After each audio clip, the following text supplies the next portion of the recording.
conformity that you're going to be able to integrate and think cross-curricularly with any other the areas of knowledge that you've chosen as a group, as well as possibly through your lens, to make sure that you have what you need in order to put together a video that accomplishes the rubric. And then my fourth hour, this is one of your pieces to your exam, the 1968 revolutions. If you want to do it for May 1st instead of part 3, if you wanted to just jump in and do this part instead of part 2, you can do them in a different order, that's fine. Yes, Nastasia. There's no pop quiz on this, but again, it's part of your exam, right? So rather important. Okay guys, so listen up real quick. If there's any interaction with this, you're going to want to speak up a little bit because it is hard to hear in here with so many people. Plus we want to make sure the microphone picks it up for the recording for people in other hours who could not attend. Alright? Are there any questions on anything before we get started?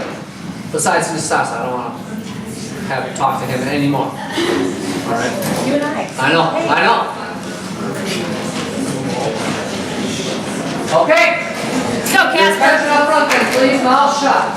Alright, as you know, I like to lecture, I like to be interactive, so if I'm asking questions, you should participate. You don't necessarily need to raise your hand, but make sure you're answering it.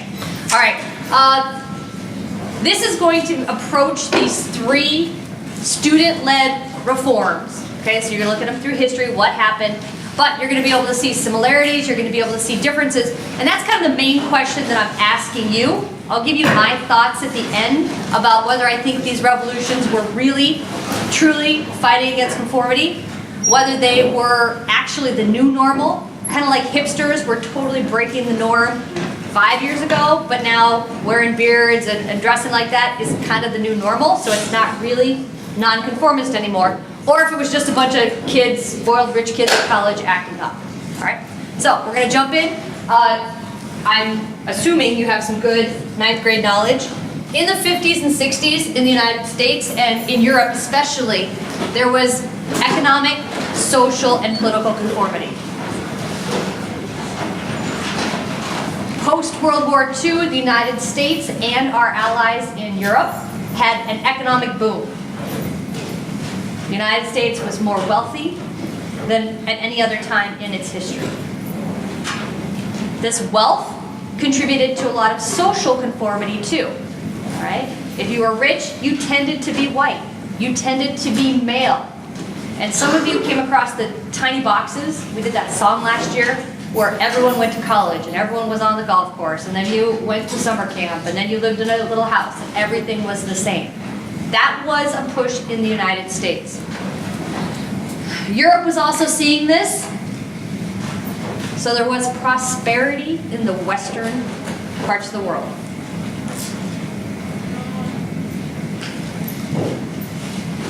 And it wasn't an aggressive form of conformity for most people. Most people wanted to conform. They wanted to get a piece of this.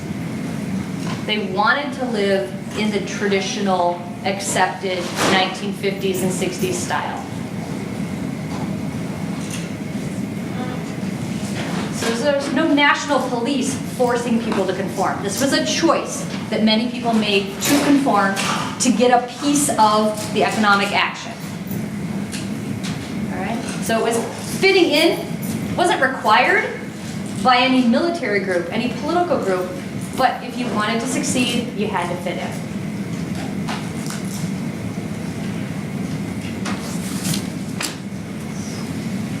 All right, we know that post-war, not only was there an economic boom, there was also a baby boom.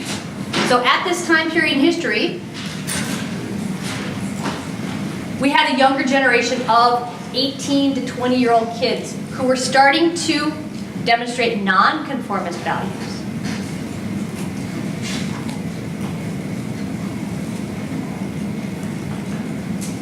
One of those, and it's a very positive one, was they were very much promoting democratic ideals, like participation in the government, like equality.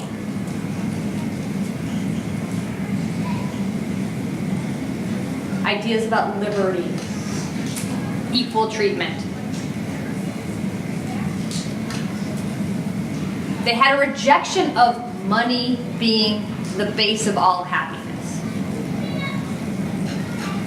Of course, it's very ironic that the fact that they were very economically comfortable then gave them the ability to decide whether they wanted to be consumerist or not. The hidden poor didn't really have this opportunity, but they also were not in college. All right? And they rejected the big term totalitarianism, but on a smaller level, they just didn't want to be told what to do. So the idea of somebody being in charge of them was something that they had tension with.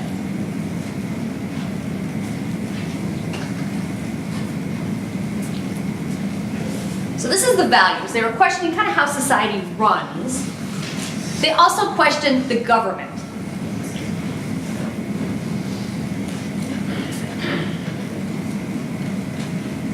And as we know, during Cold War times, the two kind of options were communist or not communist. And they questioned both of them. Could communists do a better job? Could capitalism do a better job?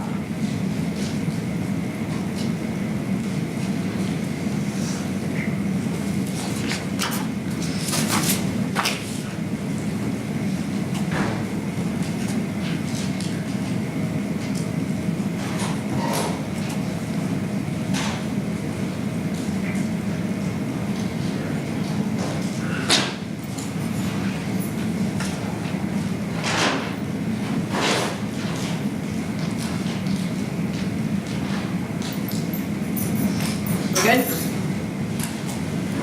All right. General movements and reforms. You did civil rights movement in 9th grade. You looked at other reform movements. Now, you don't have to write all these down, but know that these are some examples of things happening during the 50s and 60s. Community-based, grassroots, which means they start with a local issue and then it grows.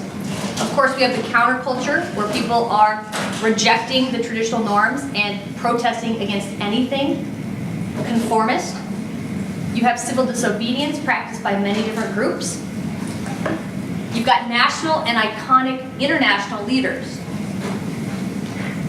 Martin Luther King would be an example. Malcolm X.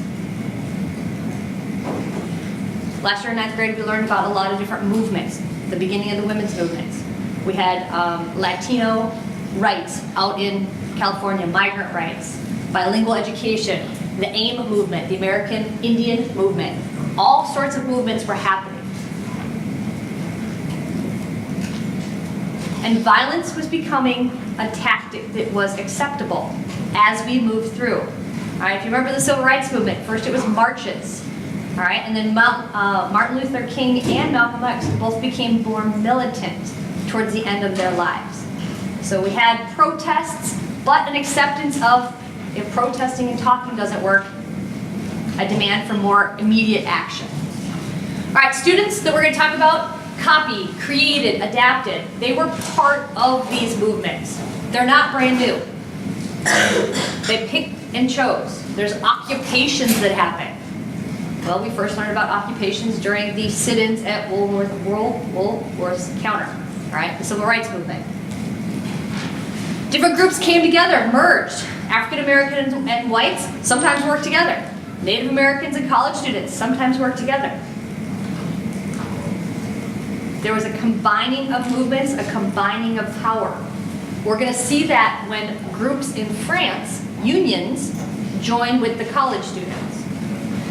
So you have blue-collar workers joining with upper middle class kids to form a bigger movement. In the United States, the anti-war movement is a good example of how different groups came together. All right.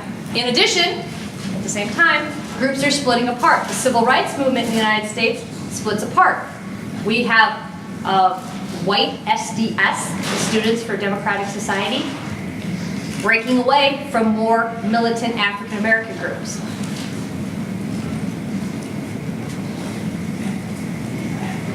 You also see groups getting bigger and students losing control, which we'll see 3 times. And the authorities think that violence is the answer, and sometimes it works and sometimes it doesn't.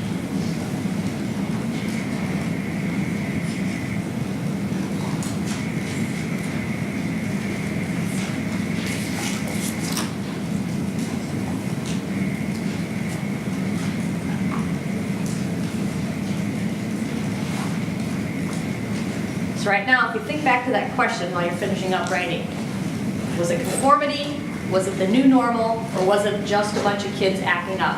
Hopefully now you're not sure yet. But I'm gonna give you 3 case studies and you can kind of come with an idea towards the end. And I'll give you my opinion too. All right, first one is in the United States at Columbia University. Shane, what do you see in these pictures? Okay, so you see a guy with blood on his face. Brendan, what do you think that means? There was violence, all right? What does that make you wonder, Addison?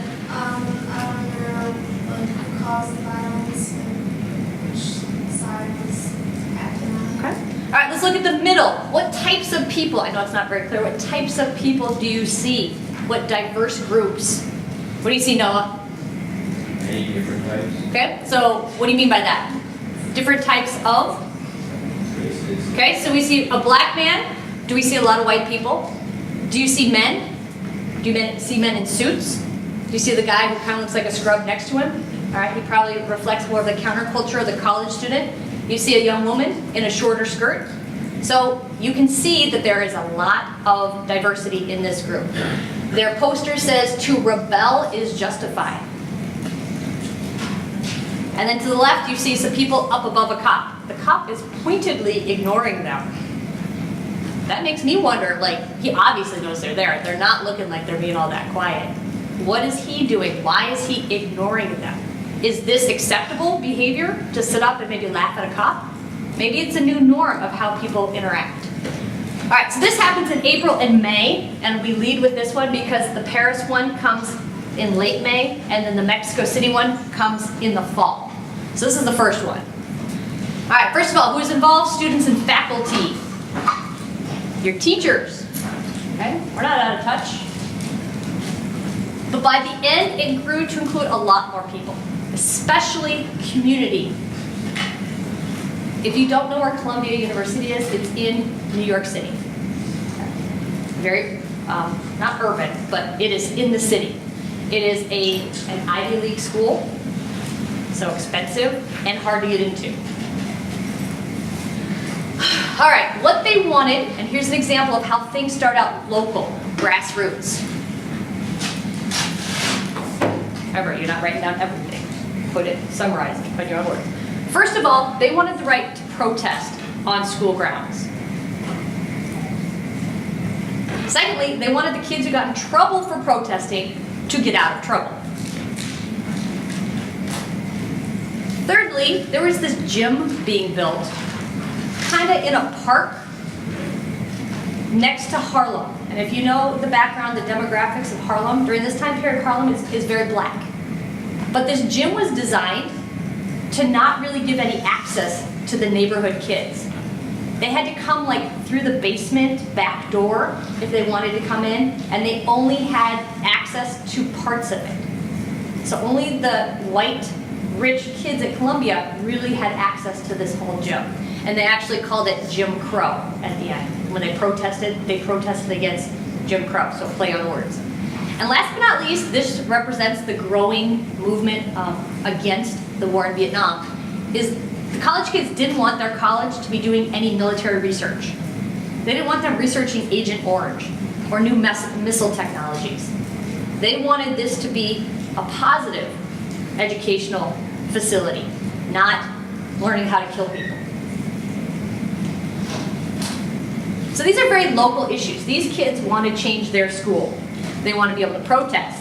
They don't want to get in trouble for protesting. They don't like this new gym, and they want their school not to be connected to the military-industrial complex. Very local issues. As it blows up, though, it becomes a bigger issue. So first time you're going to see this. It starts with a bunch of kids protesting, and then it becomes more of a movement. I've highlighted some words, so you don't have to read the whole thing, but they should jump out at you. This is their statement, kind of in the middle of the protest. Instead of saying, we want to be able to picket the schools, instead of saying we want our school to be a positive, they talk about the war, racism, the wealth gap, personal freedom being limited. It went from a small issue to now it becomes more of an all-inclusive movement. And when it's more inclusive, more people show up. So it starts out small, very local, and now becomes more of a national movement, touching on issues that the whole country could care about.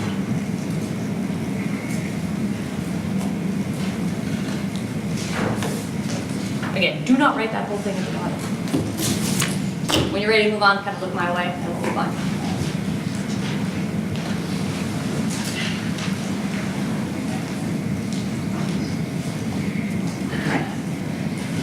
So what occurs while they're there is they occupy buildings. They basically stage sit-ins all over campus. They take over classrooms, they take over the administrative offices, and they take over part of the library. I'd vote the library. At least you have something to do while you're sitting in. They also held the dean hostage. The dean would be like the principal. All right? And it sounds bad, but when his administrative office was taken over, he stormed into the building and told the kids, you can't do this. And then they said, well, now you can't leave. They fed him, they made him sit on the floor, they didn't mistreat him. So it wasn't like a negative, you got kidnapped, you're in the trunk of a car hostage situation. But he was held, not allowed to leave, to show that the students were serious. They released him without any problem, like 24 hours later, when they realized that that was probably a bad idea. All right, not all occupiers were Columbia students, so as they became a bigger force, more people joined. The Harlem neighborhood people who were fighting racism showed up. Jane Fonda and her husband showed up. They were big anti-war protesters. It goes from being a local issue to now it encompasses more. New York, it's the heart of the United States. We've got huge newspapers there. Of course, if you're looking to make a statement, you're going to show up at the protest. You're going to get your name out there. Unfortunately, the African American and the white students occupied separate buildings. A new group, the SAS and the SDS, kind of split up in their occupation. You had white kids occupying this area, and you had black kids and neighborhood people occupying that area.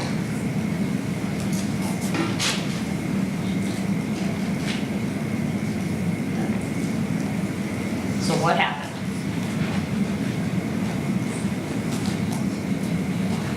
What do you guys think would happen if you guys decided to occupy something to protest? You sat down in a classroom and refused to leave. Would they call the cops on you guys? Would they call your parents? What do you think, Nick? If your mom got a phone call and said, Nick is refusing to leave school, what would your parents do? I know your mom. What do you think your mom would do? Nicholas? Yeah, you'd get in trouble, all right? Why couldn't they call the college kids' parents? Because they're adults, all right? Now, are you allowed to protest in the United States? Do you have that right? Yes. Where? In public, all right? So why is Princeton not public? It's a private school, okay? But it gets murkier. That seems cut and dry. Well, it's a private school. They can tell you to stop. How many of you plan to probably get some federal assistance or some loans to go to college? Okay, I had a lot of federal loans. Federal money then goes to Princeton. So does Princeton actually accept federal money? That means they need to follow federal law. Does federal law give you the right to protest? So that's why it's murky. Even though it is a private facility, you've got this federal money. Just like Princeton is not allowed to discriminate because they get federal money. They also are not technically allowed to say, no, you can't protest. Could they say, if you protest and cause problems, we can affect your grade? They could do that, but they really can't stop you from protesting. However, the New York Police Department was told to forcibly clear the campus buildings occupied by white students. They used tear gas, 150 kids got injured, you saw the bloody kid. They arrested 700 kids. The black buildings, however, were cleared by peaceful discussion. black officers, a New York squad of black officers came in, lawyers came in and said, okay kids, we're here to defend you. You need to leave, we're gonna work this out. Why do you think it was different? Well, here's the context. Martin Luther King Jr. was assassinated 8 days before this. So the entire country was on edge. There had been race riots broke out all over the country as a result. So the police department, Columbia University, they knew that if they went in and tried to forcibly remove African Americans, it could cause a lot bigger problems. So they handled it in a peaceful way. Well, that begs the question is why couldn't they be peaceful with the white kids? You could have a resolution. Outcomes, and you're going to see this happen, outcomes, local issues in Columbia, they got what they wanted. Columbia stepped away from the military-industrial complex. They didn't do research for bombing people anymore. They had a student senate so that they were a little more responsive to kids, students' issues. There was an increase in division between African American and white students. But at the same time, African American students in the community, the Harlem community, came closer.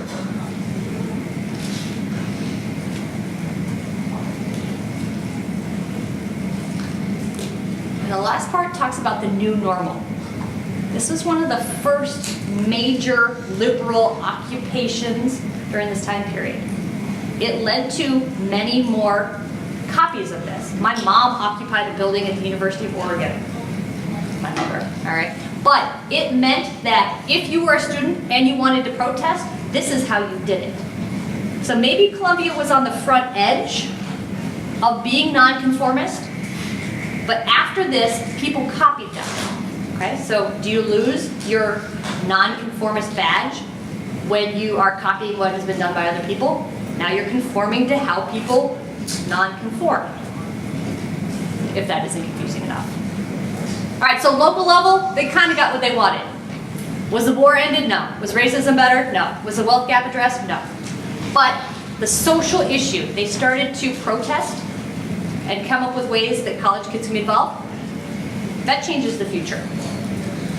All right, Paris.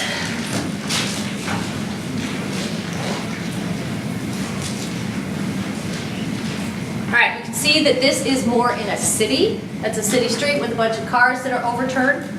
If you like the French Revolution, if you were in Les Mis, you've got some barricades going up there in Paris. You have a bunch of different people marching on the right. All right, these are not necessarily young. If you can look closer, they are young, but there are additional parts of the population in there.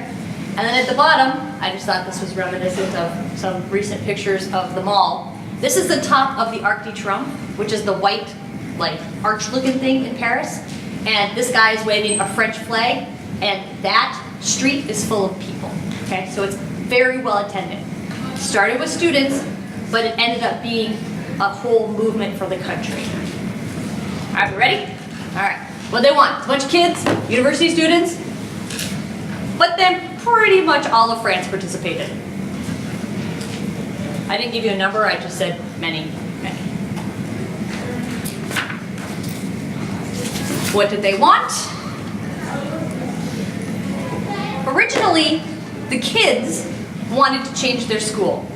All right, even though it says sexual liberalism, sounds kind of scary. It really was that they wanted the opposite gender to be able to come over and study in your room. They didn't want to have single gender dormitories. They wanted people to be able to come over, like dating. Okay? So not crazy liberalism. Curriculum changes, they wanted the university to move forward. It would be like if you guys go to college and they don't offer any computer science at all.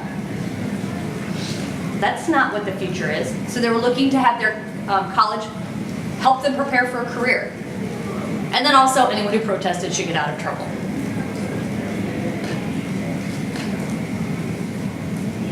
Just like as it got more attention, more people joined.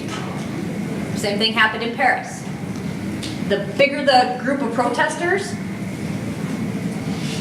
the more large their arguments were. became more radical as the unions joined. They turned it into an economic protest, a political protest. The people of France were kind of looking to go away from consumerism and capitalism and become more socialist. The workers wanted to have control of the factories. Unions wanted to have better wages, working conditions. So here it goes from kids wanting to go hang out in a dorm room, but because of the spectacle, other groups applied their ideas to it. It became way more radical. It ends up being this group wants to overthrow how France works. They want new leadership. They want new economic distribution. They don't want rich people. They don't want poor people. So this goes from little to very, very big, very quickly. And there's a hopefulness, even though we know it didn't work out because France is not socialist. At this time in history, they really thought that they could fix it. They could make it better. There was a very hopeful nature. It's like when you have a B+ in a class and you have one big exam paper and you're just so hopeful that this exam paper is going to change things for you before you get it back in a couple weeks and it didn't. So there's a very hopeful nature, but there is an underlying fear, and this is something that you should really be aware of. They're afraid that they might get a little bit. Someone might say, okay, you can have a couple extra points. Or Sean Slater was stressed about his English language or his advanced ALA something is due today. He has all these assignments. It would be like the teacher saying, okay, that 5-point assignment, don't worry about it. But you still have to do the 5 100-point assignments. The teacher would be a little responsive. They were afraid that the government might give in a little, and then everyone would be happy. It'd be like giving you crumbs instead of the whole meal.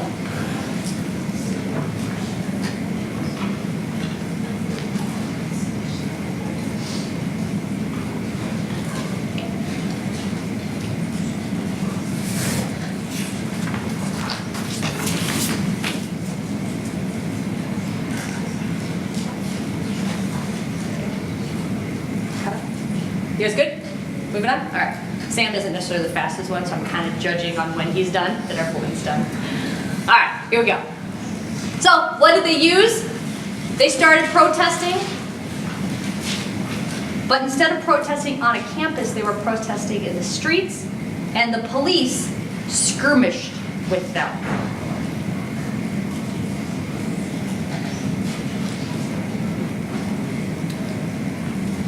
This brutality, it wasn't just like pushing and shoving. It would be students getting clubbed. Students getting tear gassed. Okay? So this is a pretty significant police response. Maybe they learned from what happened at Columbia. Maybe it's France and their leader was Charles de Gaulle. He was very active during World War II, so he's kind of old school. But whatever the response, it was very firm, very brutal. And the French people were a little shocked by this. They saw what happened, and they decided to come out and demonstrate against the police brutality in a big march. So it went from being students to 200,000 Parisians really quickly. The police then assaulted this group.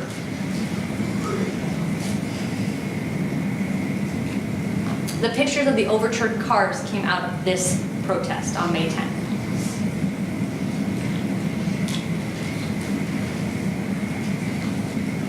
So up until now, this has been kind of like a Paris issue. The university was in a neighborhood of Paris. And when those kids got attacked, then the city of Paris paid attention. But when the Paris people got attacked, now the whole country paid attention. And it went down quickly. Solidarity march, workers started to occupy their factories and declared a general strike. Paris led to all of France shutting down for 2 weeks. A general strike would be like when the teachers, we don't like our pay, so we go on strike. And then the mail men and women are like, you know what? We support the teachers. We're not delivering your mail either. And then the garbage men are like, hey, we support what you are fighting for. We're not going to take care of the garbage. And then it escalates where people just stop working. The transportation system, the bus drivers, the trains, Europe has a lot of trains, they don't do it. So all of Paris is paralyzed. A general strike. If you think back, we learned about some general strikes in World War, or in US history, 1930s, Seattle had a general strike, and it worked for a while until it became inconvenient. Your garbage piling up outside your house, that makes you kind of think twice. Like, it's easy to support something when you don't have any repercussions, all right? If your kids can't go to school and they're at home driving you crazy, maybe the teacher should go back to work. We don't really care how much they get paid. Or you're waiting on something from Amazon and the mailman is not delivering it, well, that's inconvenient to you. So a strike is a great show of force, but if it works too well, then people start to kind of step back when they're affected by it. So what happens at the end, you can kind of base it on people were inconvenienced, so maybe they weren't as passionate anymore. The president goes on TV. There's like an episode where he's missing.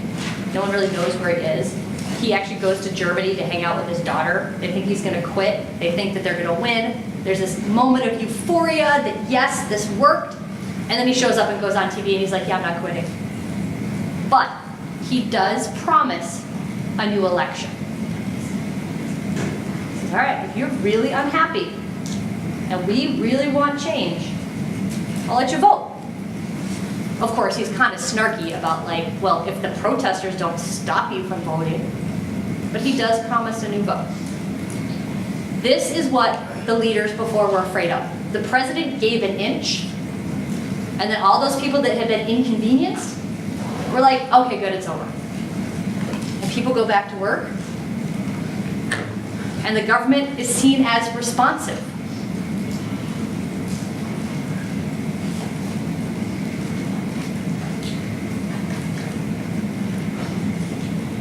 He does threaten the use of the military, but he doesn't actually use it.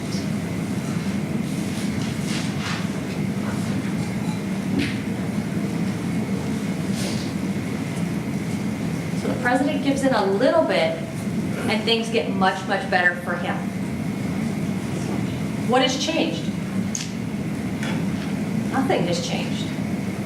All these people who were passionate and out protesting, they all just go back to their normal lives, and then the election happens, and the same people who are in power get reelected. So the students started this. They kind of lost control when the unions and everyone took over. And then it was over. And the students didn't get anything. And it only had long-term impacts. People were more aware. People thought about things. But they didn't vote to change anything. So the Paris Revolution started out great. Lots of popularity. It shut down an entire country for weeks. And yet the outcome is nothing really changed.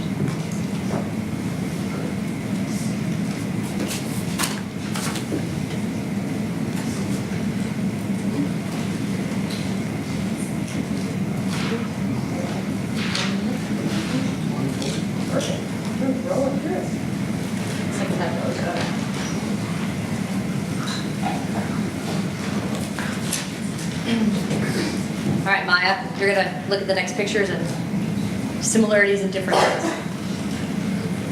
All right, ready? All right, now you're depressed that France didn't work. All right, Mexico. Hey, Maya, what do you see similarly or different from some pictures we've seen before? Oh, one before. I don't know, I can't do the diversity, but also I can't see like any faces. But I also don't see them on islands. Okay, so. Or any of these. Okay, so very organized, excellent. That is a main point of the Mexico City. Anyone else? I mean, why do you think they're organized? Look at these lines of people. That's not a riot when you're marching in a line for miles and miles. Can anyone close up kind of see the people? What do you see amongst the people who are marching? Nothing? Hello? Sam, what do you see? Well, a lot of them seem to be dressed fairly casually, or business casual maybe. Okay. A guy with a hat hat, cowboy hat. They all look about the same age. Okay, so the race doesn't really change. I only see one woman marching. There's some other young girls kind of on the left, but a lot of them are men and a lot of them are young. All right. So here we go, Mexico. This happens in the fall. Colombia was in April, May. Paris was in May. This comes at the end. And it was high school and university students. And then it grew to the larger community.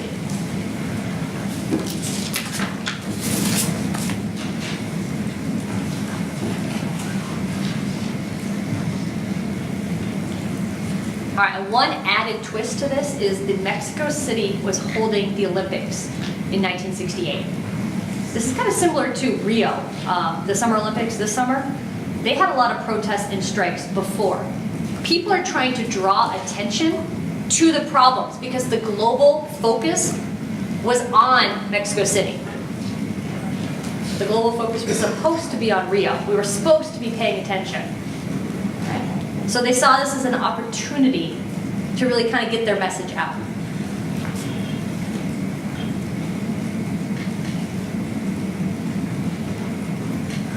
Now these don't seem very local. Whereas the Columbia students and the Paris students, they started out like with local issues, what cares, what matters to them. These don't at first seem very local, but they actually are. But this goes exactly with what Maya was talking. This is a much better organized protest. It doesn't just kind of happen where people show up and then sit down in the library and don't leave. This was very organized. The groups created a committee. From the get-go, the kids organized. They put it in terms that people would be drawn to. They didn't say, hey, the cop in my neighborhood, he's really mean. They were talking about like, all the police in this area are using violence. The police chief is a problem. Same students, same issues, just kind of packaged differently. They know the world is watching.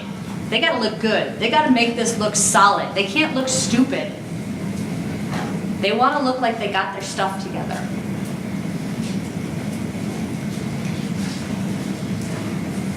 And political prisoners can be anything from the kids who got in trouble for protesting at Columbia to leaders like Martin Luther King, who during Birmingham and Montgomery were targeted, okay, put in jail. All right, so what happens? Students protest, skirmishes, occupying buildings.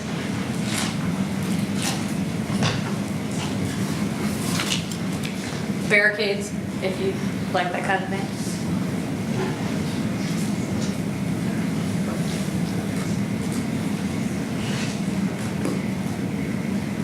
In response to this police brutality, many people are drawn to the movement. There are large, organized, yet very peaceful protests.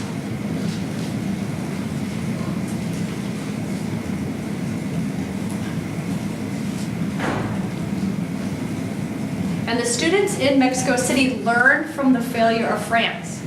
The people of France protested for 2 weeks and then got tired of it and it went away. These organizers realized that you have to have constant spark. So not only just having big old marches, they also had small little brigades. Somebody in each neighborhood that would give a speech and get people all fired up. They'd give a speech, they'd print a flyer, they kept the people motivated. They kept the people engaged. And when it's a little neighborhood, you're not inconvenienced the way a general strike is. So the Mexican students learned from what didn't work in Paris. They learned from what did work. But they also came up with a new way to keep the pressure going. And as police brutality increased, so did the awareness and the support.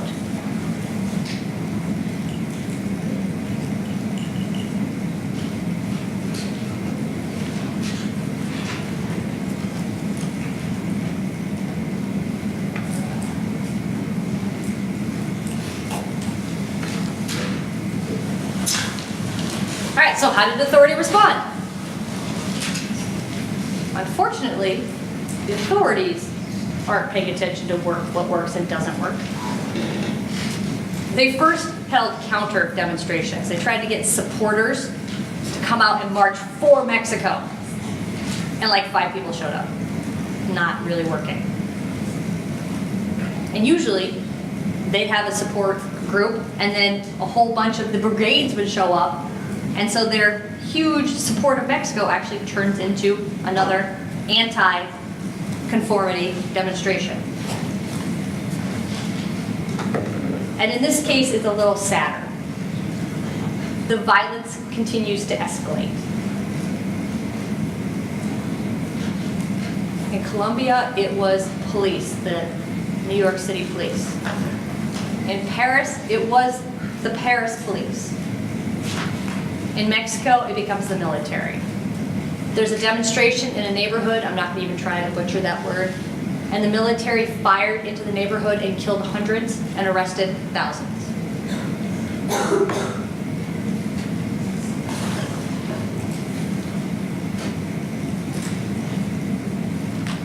So the Mexican students did everything right. They organized, they kept the momentum. They were largely peaceful. They didn't do the rioting. In Paris, people rioted, and then the police cracked down on them. In Mexico City, they did it right. However, the response of the Mexican government squashed the momentum. Because it's one thing to like protest when you have a black eye and be like, look, I got a black eye, see what's happening? But it's a completely different situation when you are stopping planning someone you know's funeral to go and protest. So this huge repression, this violent repression, stopped the motion, stopped the momentum from happening. Laker? Since the Olympics was in Mexico City, how did the world react to the fire and guns? You have to remember, in 1968, the media wasn't as prevalent as we have today.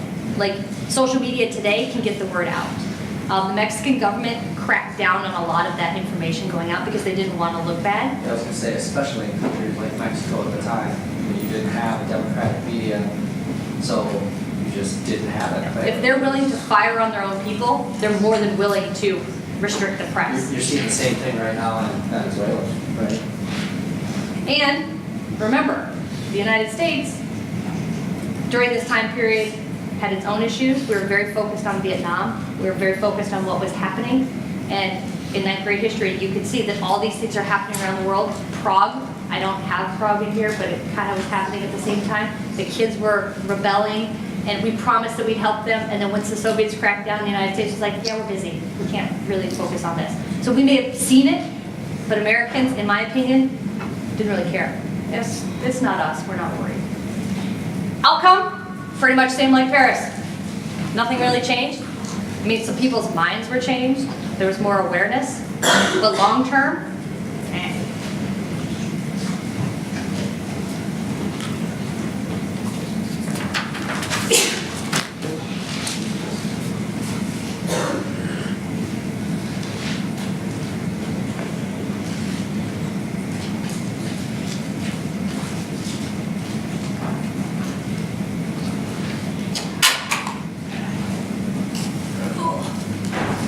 good, Sam? All right. General outcomes of these 3. All right. In general, the goals were not met. Even though the Columbia students got what they originally wanted, the larger goals of what became the movement were not met. No real political change occurred. I mean, in Paris, they got the vote, and then they all voted the same people back in. Although Charles de Gaulle did resign a year later, I think he felt like he was out of touch and something else needed to happen. Long term, there was a new normal. People did question.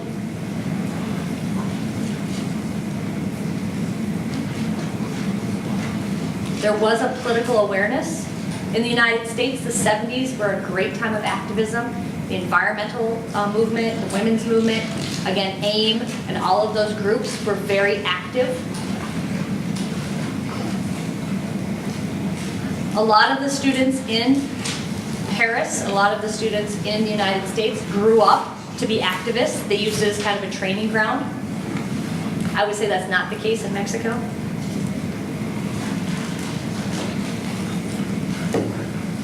So these reform movements it's like throwing a pebble in a pond. There was change, there was movement happening, progress. It just didn't happen right away. You had to wait for it. Can I interview just a Please. quick? I just was talking with my mother-in-law over the weekend, who was a big activist in the 60s, and she says that her generation is kind of re-rallied recently in this country, but they really worry about the stamina of this generation, that they're gonna like go to a protest, a little bit of change happens, they're like, oh, I did my job, right, back to the next thing, right, because things happen so fast in this country. Fourth hour, the alpaca. You were all excited at first, right? You did get it done. That's why I've not completely lost faith in your generation.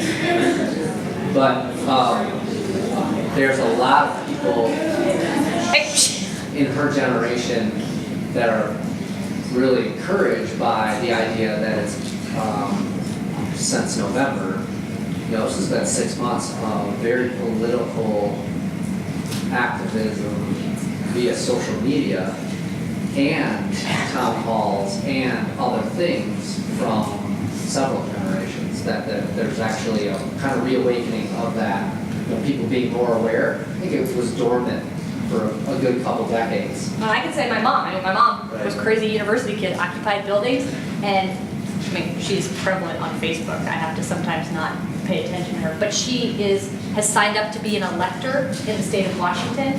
Her representative is a Republican who isn't going to town hall, like refusing to hold up. I mean, I admire anyone who is necessarily unpopular and shows up and is like, all right, give it to me, let's discuss this. That's part of the democratic system. You gotta show up, you gotta do your part. Her representative isn't showing up. So she's very active in like petitioning and all that to try to just get the conversation to open up. I think that the best impact that your mother-in-law or my mom had is the generation that they raised. So, I mean, my sisters are crazy activists, even the one with 7 cats. Yeah. I'm just curious, why did you choose the year 1968 to be? Because 1968 was a watershed year in the world. And I have never really gotten there when I taught U.S. history. We never really made it that far, so I wanted a chance to do it. It is in my opinion, a year where the young people step up. So I really like the 1968 year because it has shown that. Is all 1968 protests, are all 1968 protests successful? No, but they show a movement of the youth challenging things. All right, so here's my answer. So was it a real revolt against community? Is it the new normal? Just, hey, if I'm unhappy, I'm gonna protest. Or just a bunch of spoiled rich kids acting up? I think that it's a new normal, all right? And what Mr. Eisner was just talking about, the fact that now you guys have heard about protests, you have friends who go to protests, and it's not like, oh my God, you're gonna go protest? It's, okay, yeah, I went to one last week, all right? You are more aware and you're more active. It's a new normal. It's just the way it is. So people who challenge conformity don't always end up alone. People who challenge conformity, if they do it in a way that's appealing, suddenly it doesn't seem so weird anymore, and now you have supporters. It becomes the new way that things are done. All right? These students in 1968 weren't really out on the edge. They were emulating, I love that word, copying other movements. They were using bits and pieces, especially the Mexico City one. They learned. They saw what worked. They modeled the positive, the effective things. They were using information to challenge conformity. They were reflecting. The sit-ins.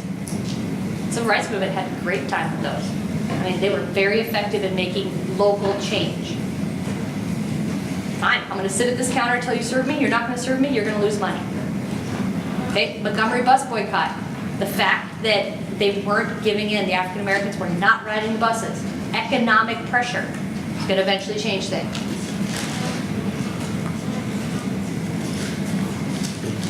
So this is the new normal. Kids are looking to break with conformity. If you don't like something, you don't have to suffer in silence. Do something about it. And then a negative that came out of this is that local authority continued to be very conformist. They wanted to push the kids back into their little safe, tiny boxes. As the protests grew, these things occurred.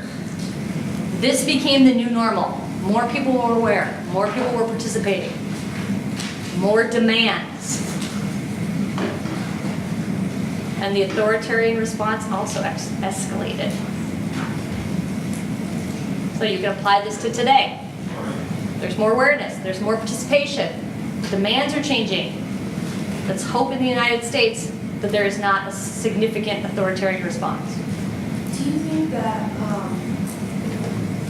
how people take action on these issues over the 1960s and in this era is kind of brought back today, or was it kind of constant throughout Jacobson's born? I mean, probably like today. As someone who really focused on U.S. history, I can only speak for the United States.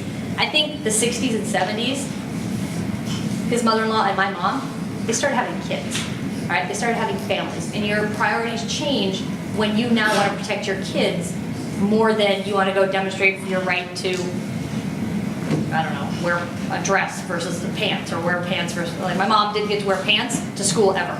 And she was a big protest in high school. She wanted to wear jeans, and they protested, all right? By the time that she was 35 and had 4 kids, she didn't care about that anymore.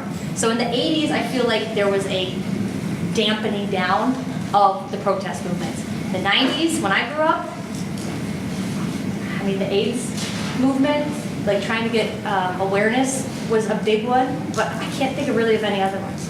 Now, I think it's back. So history is cyclical. I think that we are hitting, hopefully, a time like the 60s and 70s where there is a lot of awareness. I think in the 90s, the only issue that would have brought protests might have been the Iraq War, but we were so... Hey, we're not dismissing you yet. We got 3 minutes. Whoa. We weren't... I think that was the beginning of a lot of media manipulation. There wasn't... the way Iraq War was sold was very easily sold to people about the justification that we were the heroes coming in. It felt very different than Vietnam, but ended up kind of just being the same in one sense or another. But so I think between the 80s and 90s, being maybe a little bit more liberal times, there wasn't much for people to really get upset about. There was like progress being made kind of on a regular basis. But we started to see a resurgence when Obama was elected, but mostly just against the liberalism that he represented. And now, of course, it's shifted back the other way. What we haven't seen in forever is some sort of moderate middle, like, okay, I understand you're upset, let's figure out a compromise. It's always an authoritative response to an authoritative action. So, Anyone want to go storm the cafeteria and build a barricade? Then I didn't do my job.